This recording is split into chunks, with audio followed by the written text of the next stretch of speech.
پہلی شوال حضرت امام بخاری رحمۃ اللہ تعالی علیہ کا عرص پاک ہے۔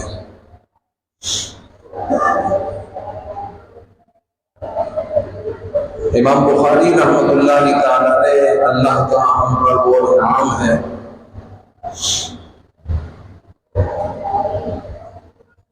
جو قیامت تک یہ امت نہیں بھول سکتی۔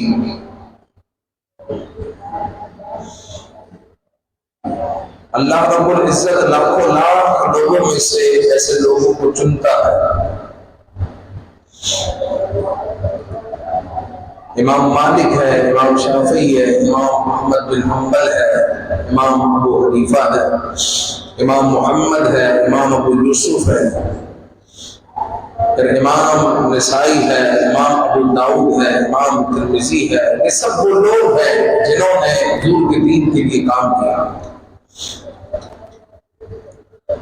اور سرکار علیہ السلام کے دین پر آنے والے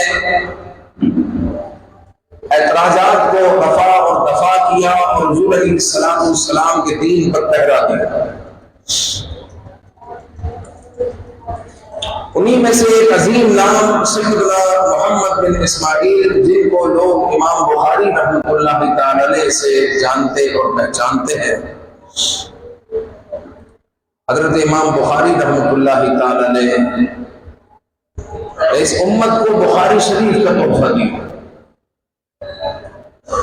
آپ کے بارے میں آتا ہے 6 لاکھ احادیث طیبہ، ایک روایت ہے کہ 1 لاکھ احادیث طیبہ آپ کو یاد تھی سند کے ساتھ کہ کس نے کس سے روایت کی، وہ حضور علیہ السلام تک جو لڑی چل رہی ہے سند کے ساتھ، آپ کو 6 لاکھ احادیث طیبہ یاد تھی۔ پھر ان 6 لاکھ احادیث طیبہ میں سے آپ نے احادیث کا چناؤ کیا، اللہ کی بارگاہ میں استخارے کیے، استخارہ کر کر کے حضرت امام بخاری رحمۃ اللہ تعالی علیہ نے یہ عظیم کام کیا۔ 16 سال تک لگاتار آپ نے بخاری شریف پر کام کیا، پھر جا کر بخاری شریف اپنے اختتام کو پہنچا۔ حضرت امام بخاری رحمۃ اللہ تعالی علیہ تو اتنی مقبولیت کیسے حاصل ہوئی؟ اس بارے میں علماء کہتے ہیں کہ حضرت امام بخاری رحمۃ اللہ تعالی علیہ کو مقبولیت جو حاصل ہوئی، اس کی ایک اہم ترین وجہ یہ ہے کہ آپ کے والد نے آپ کو پاکیزہ مال کھلایا۔ آپ کے والد نے کبھی مشتبہ مال کو ہاتھ نہیں لگایا، کبھی ناجائز مال کو ہاتھ نہیں لگایا، گھر میں نہیں لے کر آئے، اپنے بچوں کو نہیں کھلایا، اپنے بچوں کو آپ نے حلال کھلایا، اور جب بچوں کو حلال کھلایا تو یہ بچے گلے گلزار ہو گئے، اور اللہ رب العزت نے اس حلال مال کی برکت سے، والد کے تقوی کی برکت سے رب ذوالجلال نے امام بخاری کو وہ عروج عطا فرمایا کہ قیامت تک حضرت امام بخاری رحمۃ اللہ تعالی علیہ کو یاد رکھا جائے گا۔ آپ کے والد محترم کہتے ہیں کہ میرے مال میں کوئی حرام مال ہو یہ تو دور کی بات ہے، یہ تو دور کی بات ہے، کوئی شبہ والا مال بھی میرے مال میں موجود نہیں ہے۔ شبہ والا مال یہ ہو سکتا ہے کہ اس میں یہ بتانے کہ مال میرے لیے حلال ہے کہ حرام ہے، یہ شبہ والا مال ہوگا۔ کوئی شبہ والا مال بھی میرے مال میں موجود نہیں ہے، میرے مال میں 1 درہم بھی ایسا نہیں ہے کہ جو شبہ والا ہو، سب کا سب حلال ہے۔ اور جب بچوں کو حلال کھلایا تو وہ بچہ اس امت کا لیڈر بن گیا۔ اس امت کو اس بچے نے ایسی کتاب عطا کی کہ جو قرآن مجید کے بعد زمین پر صحیح ترین کتاب ہے، اصح الکتاب کہا گیا ہے بخاری شریف، زمین پر صحیح ترین کتاب ہے۔ حضور علیہ السلام کی بارگاہ میں حضرت سعد بن ابی وقاص رضی اللہ تعالیٰ عنہ نے عرض کی کہ یا رسول اللہ، میری ہر دعا اللہ کی بارگاہ میں قبول ہو جاتی ہے، کوئی ایسا وظیفہ کچھ ایسا بتائیں۔ حضور علیہ السلام نے فرمایا کہ اپنے لقمے کو حلال کر، اے سعد جو تمہارا لقمہ ہے وہ حلال ہونا چاہیے۔ اگر تمہارا لقمہ حلال ہے تو اللہ تعالیٰ تمہاری ساری دعاؤں کو قبول کر لے، تمہاری دعا رد نہیں، لقمہ حلال ہونا چاہیے۔ مثال کے طور پر ایک بندہ ہے جس کی ہفتے میں مہینے میں مثال کے طور پر 500 گھنٹے کی ڈیوٹی ہے، 500 گھنٹے اس کو پورے کرنے ہیں۔ اب 500 گھنٹے پورے اس کو کرنے ہیں مہینے میں۔ اب ہوا یہ کہ جب سیٹ جاتا ہے تو وہ لیٹ جاتا ہے یا مسجد چلا جاتا ہے، منہ ہاتھ دھو کر لیٹ جاتا ہے۔ جب سیٹ کے آنے کا وقت ہوتا ہے پھر اپنی سیٹ پر نظر آتا ہے، سیٹ صاحب سمجھتے ہیں کہ جناب جیسے یہ پہلے کام میں لگا ہوا تھا تو ابھی بھی لگا ہوا ہے۔ اس کو کیا پتا کہ بیچ میں اس نے ڈنڈی ماری، بیچ میں یہ جا کر مسجد لیٹ گیا ہے اور مجھے دھوکہ دیا ہے، اس کو تو نہیں پتا۔ اب اس کی ڈیوٹی تھی مثال کے طور پر مہینے کے 500 گھنٹے اس کو ڈیوٹی تھی، اور اس نے ڈیوٹی کی ہے 550 گھنٹے کی، 25 گھنٹے اس نے ڈنڈی ماری۔ اب جو اس کو تنخواہ مل رہی ہے وہ 25 گھنٹے کی جو تنخواہ ہے وہ تو اس کے لیے جائز نہیں، وہ تو ناجائز ہے کیونکہ وہ اضافی لے رہا ہے۔ اب یہ ہے مال حرام، اور اس میں جو ہے شبے والا مال بھی ہوگا کہ کچھ تو کنفرم ہوگا مال حرام میں، کچھ شبے والا مال ہوگا، پتہ نہیں یہ جائز ہے ناجائز ہے۔ بس ایسے مال سے اپنے آپ کو بھی بچانا ہے، اپنی اولاد کو بھی بچانا ہے۔ ایسے مال سے اپنے آپ کو بھی بچائیں، اپنی اولاد کو بھی بچائیں، تاکہ نہ آپ کے پیٹ میں وہ مال جائے نہ آپ کی اولاد کے پیٹ میں مال جائے، مگر نہ پھر اس کا ثمرہ جو ہوگا، اس کا پھل جو ہوگا، اس کے جو نتائج ہوں گے وہ نہایت بھیانک ہوتے ہیں۔ پھر لوگ تعویذات کے لیے دوڑ گئے ہوتے ہیں، امام صاحب بچہ نافرمان ہو گیا، بچہ سامنے گالیاں دیتا ہے، ایسے بھی ہے سامنے ہاتھ اٹھا اپنی بیوی کا ہو گیا، بیوی کے سامنے ہمیں ذلیل کرتا ہے، رسوا کرتا ہے۔ بچے کو اگر کسی نے اس کے پیٹ میں حرام ڈالا ہوگا تو پھر وہ ایک نہ ایک دن وہ حرام اپنا کام دکھائے، وہ کام دکھائے۔ تو حضرت امام بخاری رحمۃ اللہ تعالی کے والد محترم نے ایک مرتبہ اپنے مال کی طرف اشارہ کیا اور کہا میرے مال میں حرام مال تو دور کی بات ہے، کوئی شبے والا مال بھی نہیں، کوئی شبے والا مال بھی نہیں ہے، اور ایسا مال آپ نے اپنے بچوں کو کھلایا، اللہ رب العزت نے اس بچے کو امیر المؤمنین بنا دیا۔ آج تک تو آپ نے سنا ہوگا امیر المؤمنین حضرت ابو بکر صدیق، امیر المؤمنین حضرت فاروق اعظم عثمان غنی مولا علی، لیکن حضرت امام بخاری بھی امیر المؤمنین ہے، امیر المؤمنین فی الحدیث، آپ حدیث کے امیر المؤمنین ہیں، آپ کو لقب دیا گیا ہے امیر المؤمنین فی الحدیث، آپ حدیث میں سب سے بڑے امیر ہیں، امیر المؤمنین، یہ حلال کی برکتیں ہیں۔ پھر حضرت امام بخاری رحمۃ اللہ تعالی کہتے ہیں کہ جب سے مجھے معلوم ہوا کہ غیبت کرنا حرام ہے اور غیبت کے بارے میں نے وعید سن لی ہے، تب سے لے کر اب تک میں نے کسی کی غیبت نہیں کی۔ اور آپ کہتے ہیں کہ میرے رب سے مجھے امید ہے کہ میرا رب مجھے غیبت کے بارے میں مجھ سے نہیں پوچھے گا، کہ میں نے کسی کی غیبت نہیں کی۔ یہاں تک کہ لوگوں نے آ کر بتایا فلاں نے آپ کے بارے میں یہ کہا، فلاں گروپ آپ کے بارے میں یہ کہتا ہے، فلاں آپ کے بارے میں یہ فتویٰ دیتا ہے، میں نے اس کے بارے میں بھی کچھ نہیں کہا۔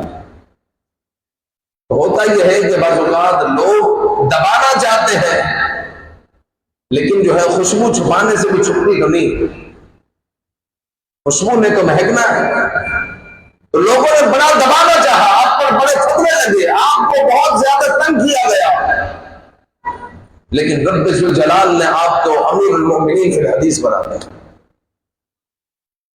سیدنا امام بخاری رحمۃ اللہ تعالی علیہ ایک مرتبہ نماز پڑھ رہے تھے، آپ رحمۃ اللہ تعالی علیہ نے اپنی سورت مکمل کی، لمبی سورت آپ نے پڑھی، پڑھتے رہے، نماز مکمل کرنے کے بعد قمیض اٹھائی اور اپنے شاگرد سے کہا ذرا دیکھو یہ چپ کیا رہا ہے، کیا ہے؟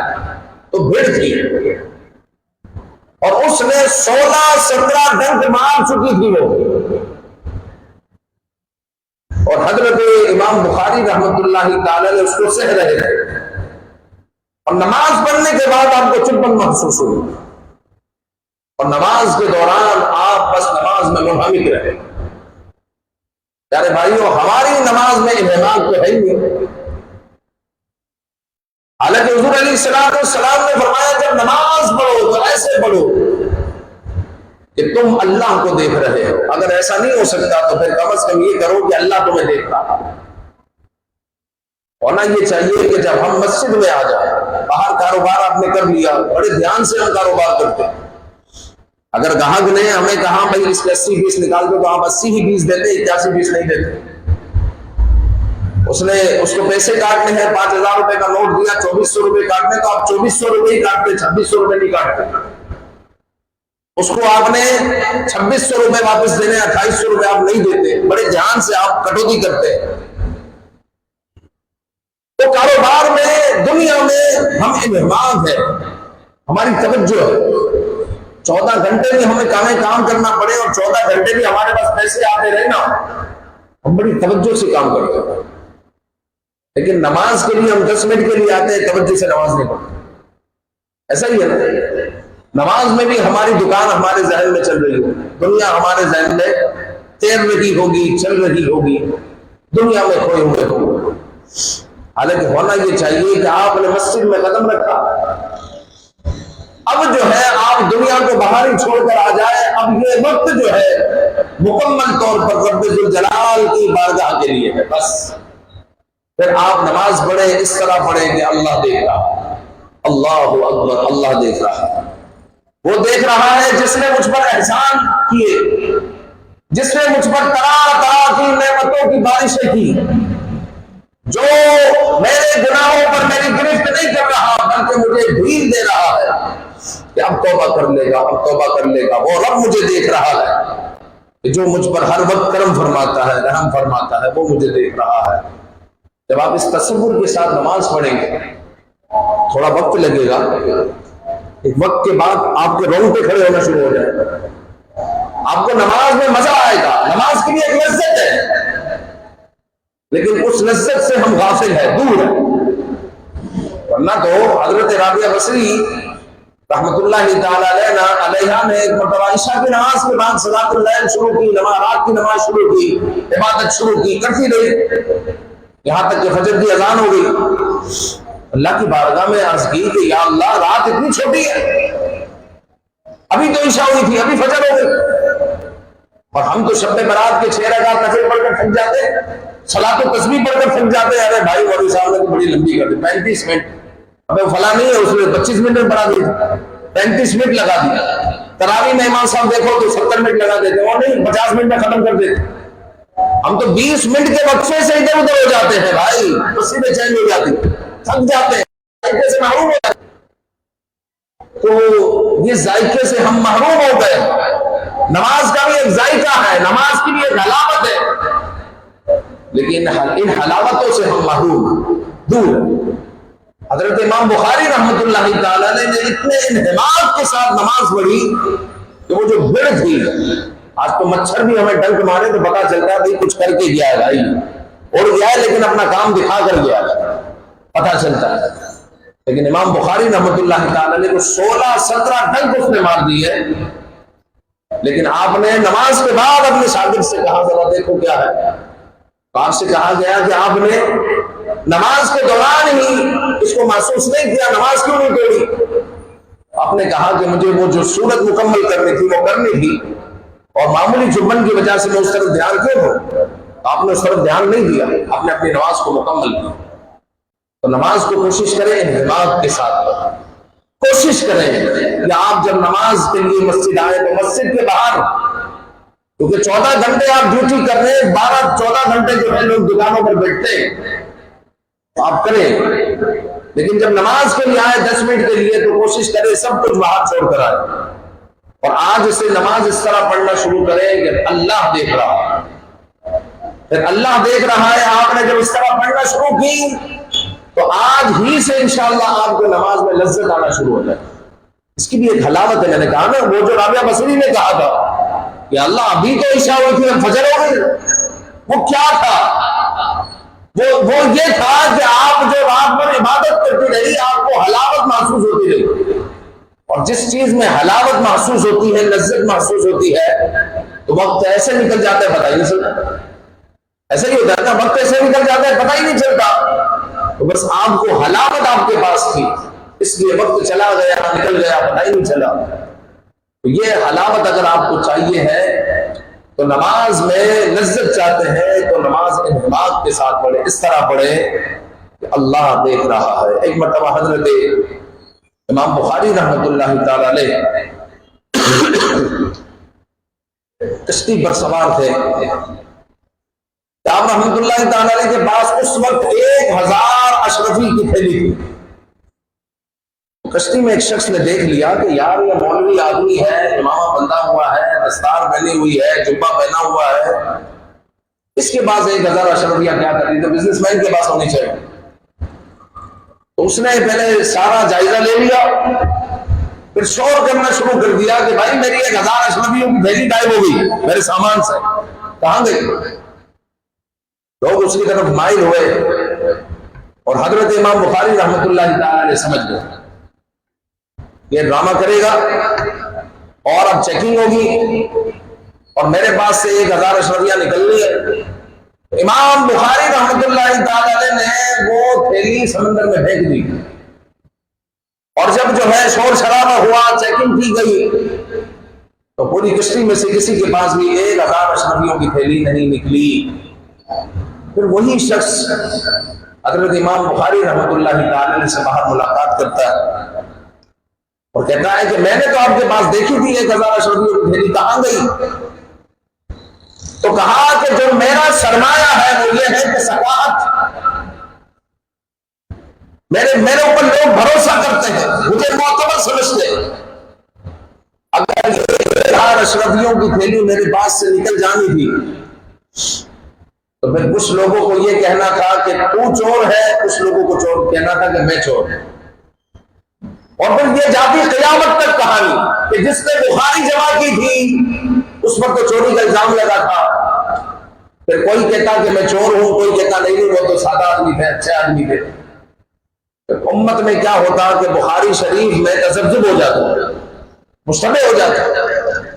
یہ بخاری جو جمع کرنے والا ہے اس پر تو چوری کا الزام لگا تھا، اس نے 1000 اشرفی چوری کی تھی. پھر کوئی کہتا نہیں وہ چور نہیں تھے، اس پر تو الزام لگا تھا. اس طرح جو ہے ثقافت میں کیا آ جاتا؟ جھول آ جاتا. لوگ پھر شکوک و شبہات میں پڑ جاتے. تو میرا سرمایہ یہی ہے، جو میں نے احادیث جمع کی ہے وہ میرا سرمایہ ہے. یہ 1000 اشرفیاں تو دوبارہ آ گئی، لیکن اگر ثقافت ختم ہو گئی، اگر بھروسہ ٹوٹ گیا، وہ دوبارہ نہیں آئے گا. وہ دوبارہ نہیں آئے گا. تو آپ نے لوگ ملامت کرے اس سے پہلے آپ نے اس دروازے کو ہی بند کر دیا. خلاص 1000 اشرفیاں ضائع ہوتی ہو جائے، لیکن آپ نے اس دروازے کو ہی بند کر دیا، ختم کر دیا کہ کوئی مجھ پر الزام کیوں لگا ہے، کیوں لگا ہے. آج کے حکمرانوں کا بھی یہی ہے.